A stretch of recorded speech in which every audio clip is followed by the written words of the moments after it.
పెళ్ళికి జాతకాలు ఎంత ఇంపార్టెంటో ఈ బ్లడ్ టెస్ట్ కూడా అంతే ఇంపార్టెంట్. RH blood typing. ఎందుకు, ఏంటి అన్ని వివరాలన్నీ చెప్తాను వినండి. ఒక ఏ పాజిటివ్ బ్లడ్ గ్రూప్ వాళ్ళు ఏ నెగెటివ్ వాళ్ళకి బ్లడ్ ఇవ్వకూడదు అని మీకు తెలుసు కదా! ఎందుకు? పాజిటివ్ బ్లడ్ గ్రూప్‌లో ఒక యాంటీబాడీ అనేది ఉంటుంది.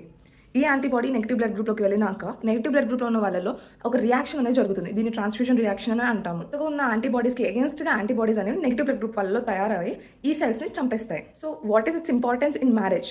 ఇప్పుడు పాజిటివ్ ఇంకా నెగెటివ్ బ్లడ్ గ్రూప్ ఉన్న కపుల్స్ పెళ్లి చేసుకుంటే and female negative blood group అయి ఉంటే కనుక పోయే బిడ్డకి పాజిటివ్ బ్లడ్ గ్రూప్ వచ్చే ఛాన్సెస్ ఎక్కువగా ఉంటుంది. సో దిస్ మీన్స్ ఒక నెగెటివ్ బ్లడ్ గ్రూప్ ఉన్న తల్లి ఒక పాజిటివ్ బ్లడ్ గ్రూప్ ఉన్న బేబీని తన వూమ్లో 9 months పాటు క్యారీ చేస్తుంది అని. వాళ్ళ ఫస్ట్ బ్లడ్ కాంటాక్ట్ అంటే మోస్ట్లీ డెలివరీ టైంలోనే ఫస్ట్ బ్లడ్ కాంటాక్ట్ అనేది అవుతుంది.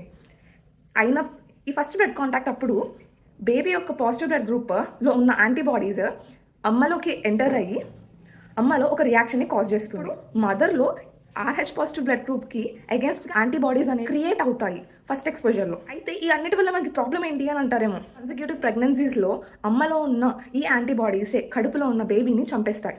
ఆర్‌హెచ్ ఇన్కంపాటబిలిటీ అని అంటానే ఉంటారు. మల్టిపుల్ కేసెస్ ఆఫ్ అబార్షన్స్ అవుతూ ఉంటాయి. It could be because of this. So remember, me blood గ్రూప్లో ఉన్న ఆ పాజిటివ్ ఫ్యాక్టర్ అనేది కూడా చాలా important. Hope this is useful.